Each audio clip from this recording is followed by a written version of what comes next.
Welcome to Find Myself Free, the podcast. I'm Ellie Young, alcohol-free life coach, mom, and athlete.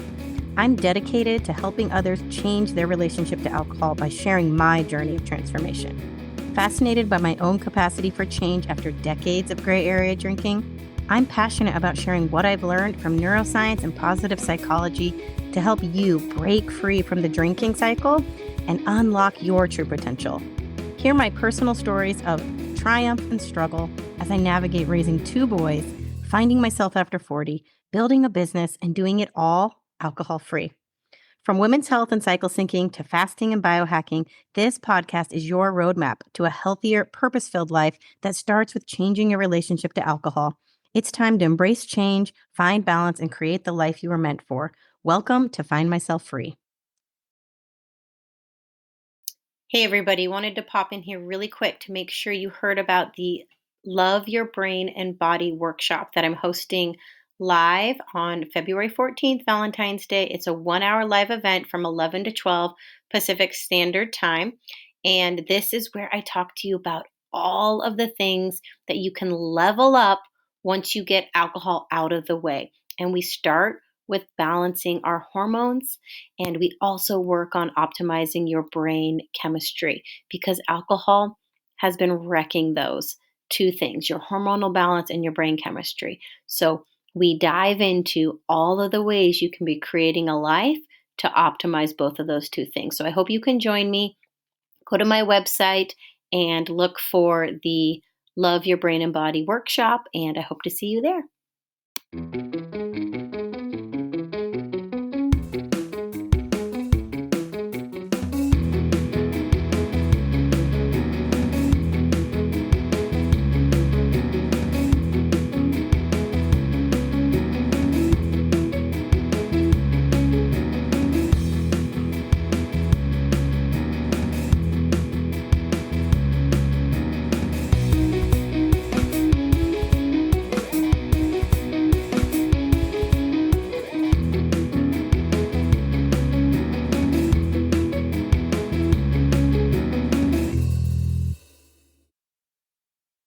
Hello, and welcome back to Find Myself Free. It is February 6th. We are beyond dry January. So this podcast episode is going to be all about healing after years of alcohol use. And this part of it can seem really ambitious, right? Because you've already done this really big thing of cutting out alcohol, which is no easy task. I speak from experience. And even if you're on that track and you're feeling better and you're committed to it, you still haven't fully healed all of the reasons that you drank.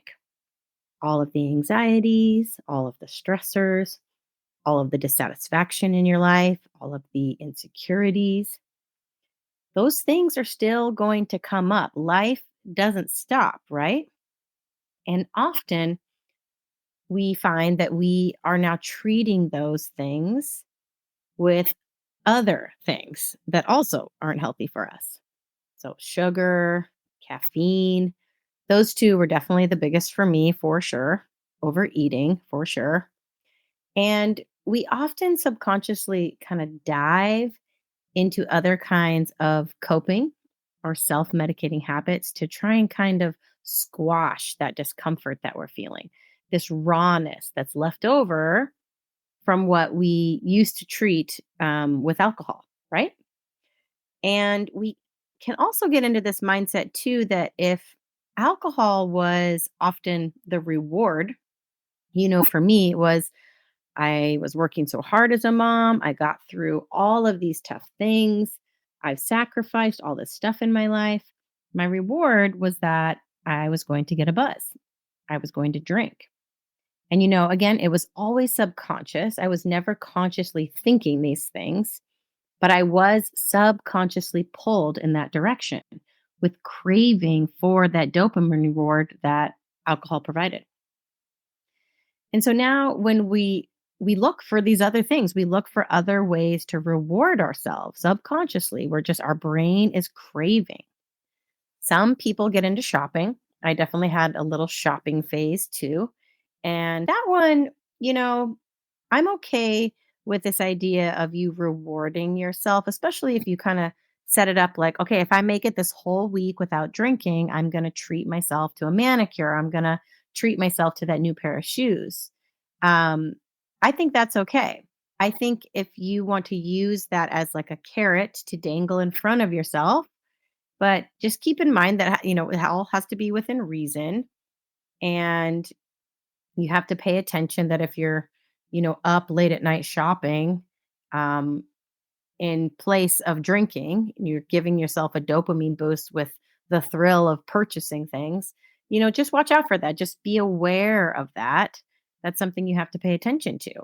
And so much of the work we've done to confront our relationship with alcohol is about this awareness. It is about kind of pulling this coping mechanism out from our subconscious and saying, oh my gosh, look at that. I believed this action, this drinking action was going to solve this problem, was going to change this state of being for me. So just apply that to these other things that you're now doing. Like, whoa, look at that. I thought I was going to make myself feel better if I by eating this. Like, I think you guys heard in one of my last episodes how I ate this bag of Cheetos, and I like as I was doing it, I knew I was doing it. I was like, what am I doing? And I still couldn't kind of stop myself. That's how powerful this kind of subconscious drive is, this dopamine seeking behavior is. So the more you can just kind of call attention to it and step away from yourself, step back into the seat of your consciousness and just observe it for a second, you have a better chance of interrupting that behavior and filling it in with something that is actually better for you. So I think they call this phenomenon, they call it like cross addictions, where you replace one addiction with another. Some people it's cigarettes, caffeine, sugar. But to be honest, I do not like the word addiction. I think it scares people away from confronting a change. So we will call it a coping mechanism. You've replaced the drinking coping mechanism with some other coping mechanism. So I would like to turn your attention to another way to approach your healing journey at this point. And first of all, give yourself some major credit because with alcohol out of the way, your body is no longer under siege. It's no longer being inundated with a toxin that you've been chronically using for a really long time. Even if you were a mild drinker, if you were drinking just a few nights a week, it still takes time for your brain and body to heal from that. It takes time for the liver to heal and not be as inflamed. It takes time for your brain to start growing again because alcohol shrinks the brain, it kills brain cells. It takes time for your gut to heal. That one can take a really long time, especially because all the other food that we're eating, you know, to kind of reward ourselves now, perhaps isn't ideal for your gut as well. A lot of times I think I rewarded myself with like all the carbs, all the pizza, french fries, ice cream, you name it. It's like, oh man, I cut out the alcohol. I'm going to allow myself these things. So just again, awareness. I don't want you to take on too much right now, but I do want you to turn your awareness and attention to some new basic practices. And it's called biohacking. And it's what I'm going to talk about is specifically for women. It's specifically for hormone balancing. And which this sounds really complex and it can sound intimidating. It sounds really difficult. It sounds inaccessible. It sounds expensive, but it's not. It's actually just really simple little strategies that you can use to start to heal years of cellular damage. And these strategies fall into a couple categories here that are like pillars of health that the biohacking tricks support. Um, and one of the most important ones is sleep optimization. This is a huge one because all of our repair, all of our healing occurs when we're sleeping. And if we're missing key stages of our sleep, which is what alcohol does, it prevents adequate REM sleep. You're missing out on all of that healing, regenerative time. So, optimizing your sleep with different tricks helps heal chronic sleep deprivation, which impacts every aspect of your health. Your quality of sleep impacts everything. So it should be priority number one as you get out from under the negative impact alcohol has had on your health. So there are a number of different biohacking techniques to support that, and they are simple and easy to incorporate in your daily life. And you're going to start to love it. You're going to start to crave it. It's going to be like a treat, like literally one of the best parts of your day because it will feel so good and be so restorative. Um, I love my sleep, I prioritize it, and it's definitely one of the things I bask in. I bask in the benefits of my good sleep now. Another one is obviously nutrition. And the key component here, the biohacking strategy that's most effective for healing here is fasting, intermittent fasting. And now, what I coach is fasting for women specifically. There's a different strategy, there's a different technique than how men do it. And it's all tied to our cycles because the varying levels of hormones affect how possible it is for you to fast and how effective fasting is.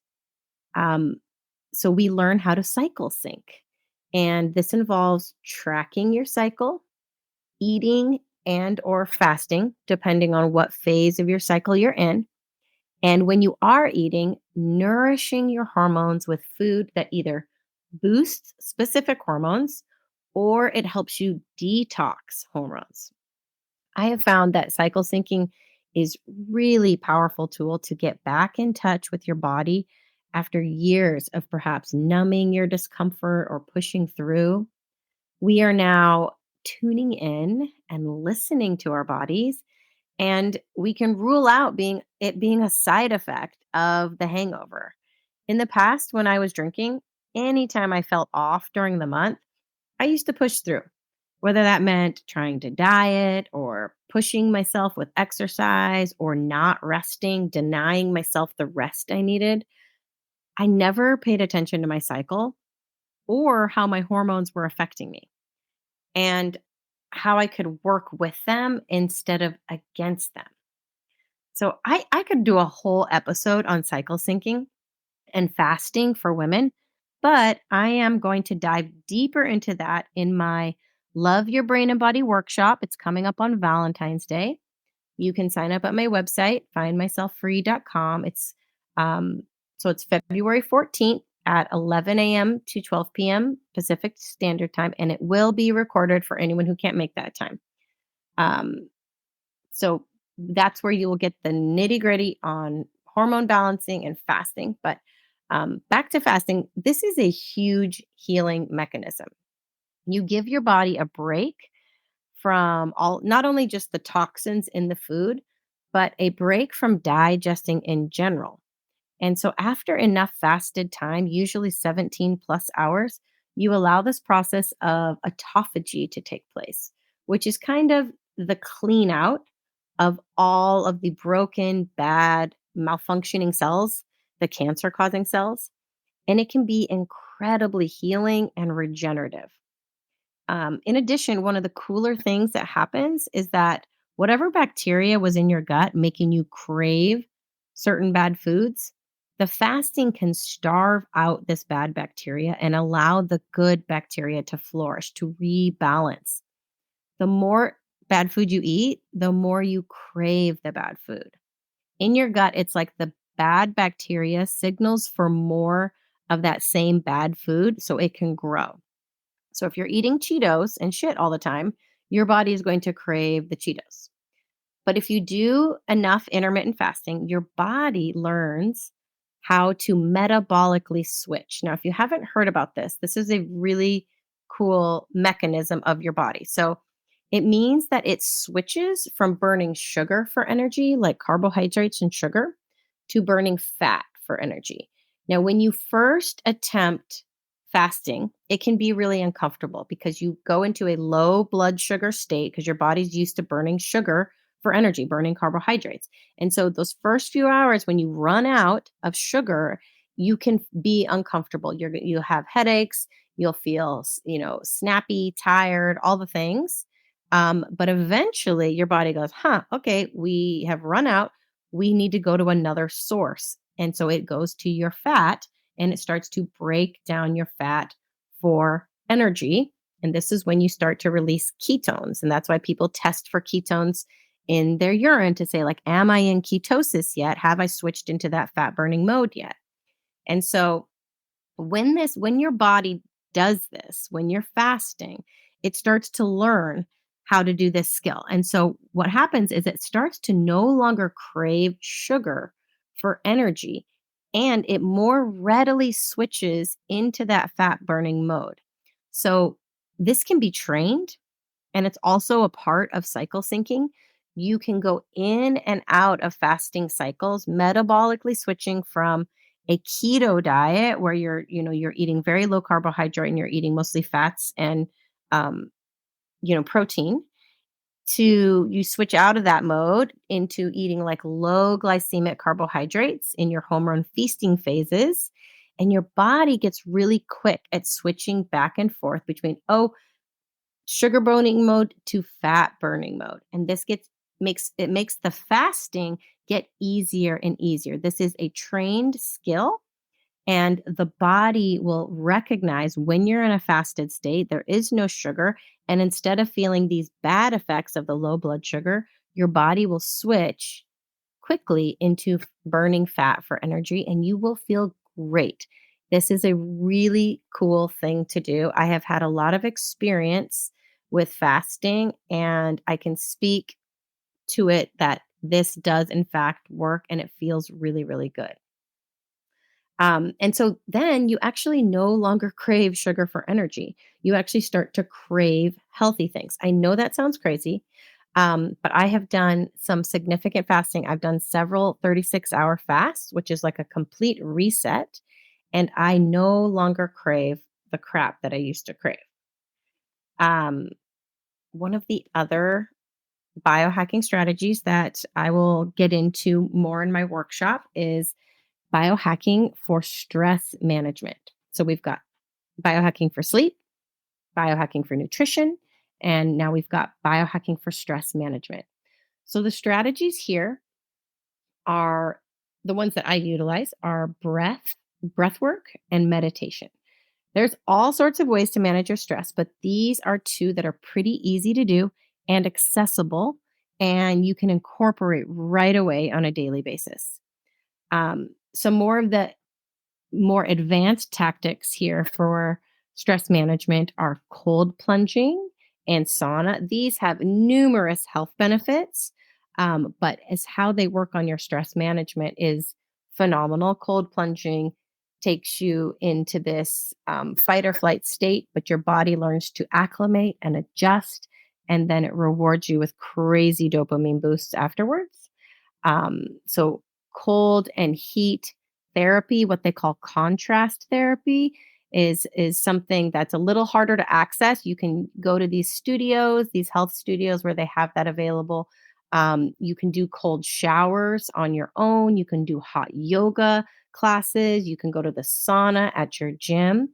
But these are definitely really cool biohacking strategies that you can start to incorporate for maximum health benefits. And again, I will be going over these more in detail in my workshop, the Love Your Brain and Body workshop. Lastly, another category of biohacking for stress management that I consider very important and personally love is future self thinking, manifestation, visualization, whatever you want to call it. This is also a form of meditation, I think. This is the practice of imagining the things you want, believing them, focusing on them with a charged emotion, a really like powerful emotion, so that you start to experience how good it would feel to have that thing come true. And what happens is a neural pathway is actually formed in the brain just by imagining it. It's like dreaming about it. The brain doesn't know the difference. It's starting to see it happen in your mind.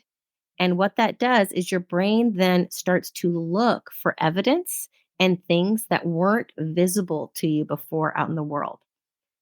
Um, these things become visible because your brain is looking to make that thing happen because it's seen it before and it wants to be right. This is a function of cognitive bias, the brain wanting to be right. So it's always looking for things to support its notion of what it believes to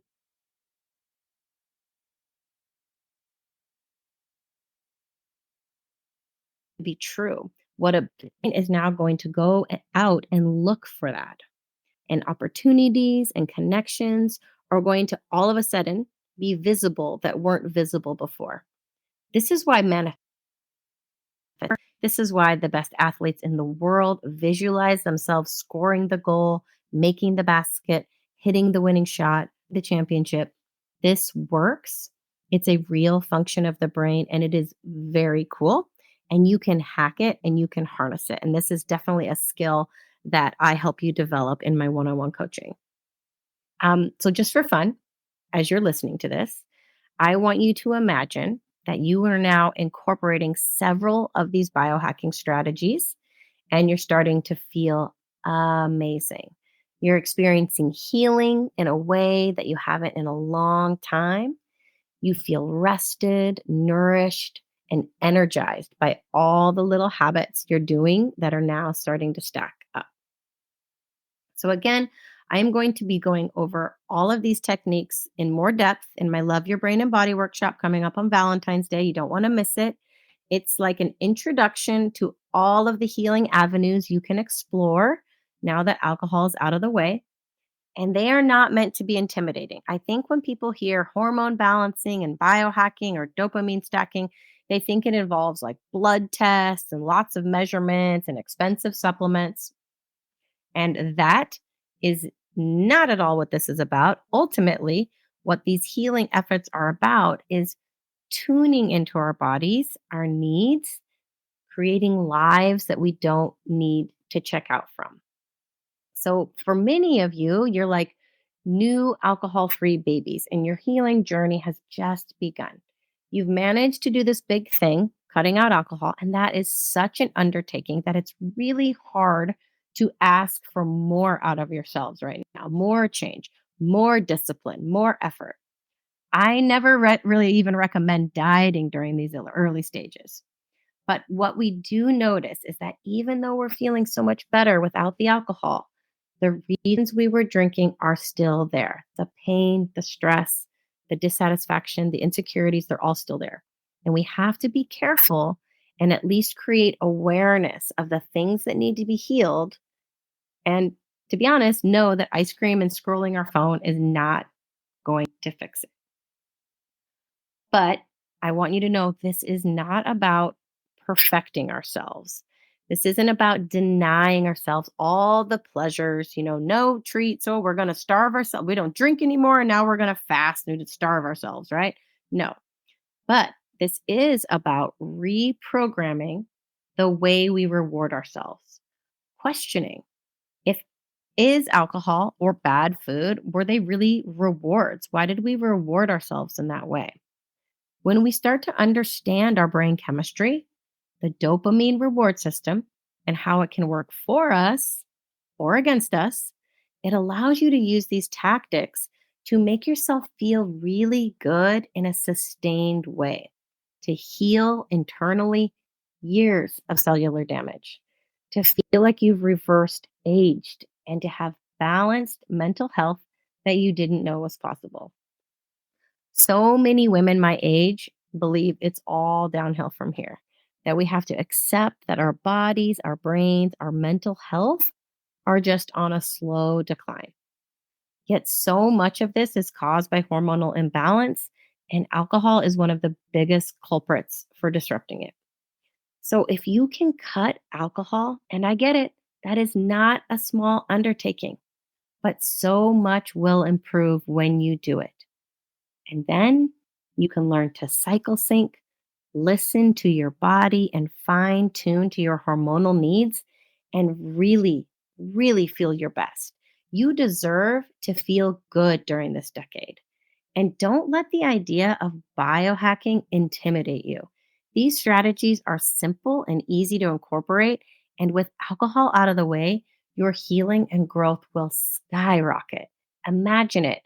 Believe in this possibility.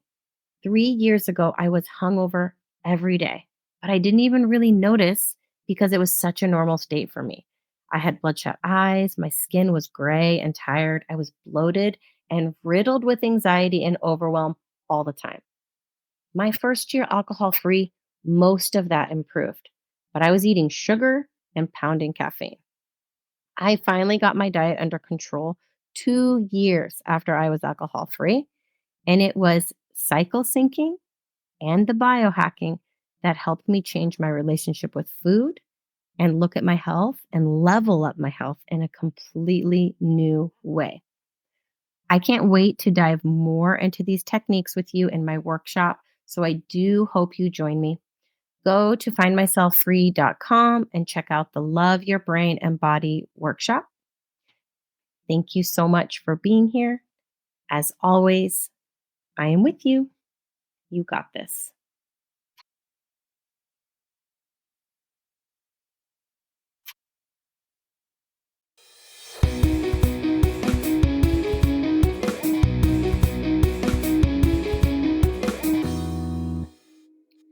Hey, team. You've just listened to an episode of Find Myself Free.